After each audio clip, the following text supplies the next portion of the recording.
Situasi mencekam di Moskona Utara. Serangan KKB paksa warga mengungsi, aparat perketat pengamanan. Ratusan warga di distrik Moskona Utara terpaksa meninggalkan kampung halaman mereka setelah terjadi serangan yang diduga dilakukan oleh kelompok bersenjata yang mengatasnamakan TPNPB-OPM.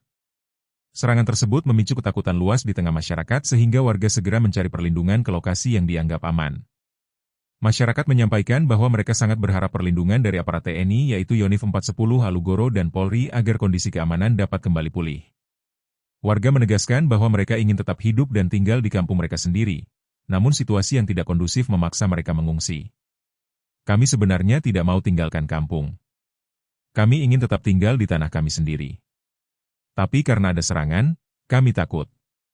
Kami mohon TNI dan Polri membantu kami supaya bisa kembali dengan aman, ujar salah satu warga pengungsi.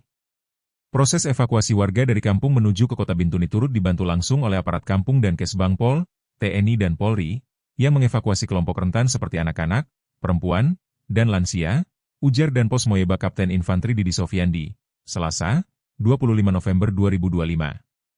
Aparat keamanan juga mengamankan jalur-jalur yang dilewati para pengungsi untuk mencegah potensi ancaman lanjutan.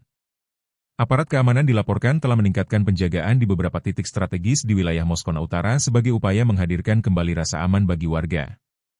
Download Tribun X sekarang, menghadirkan lokal menjadi Indonesia.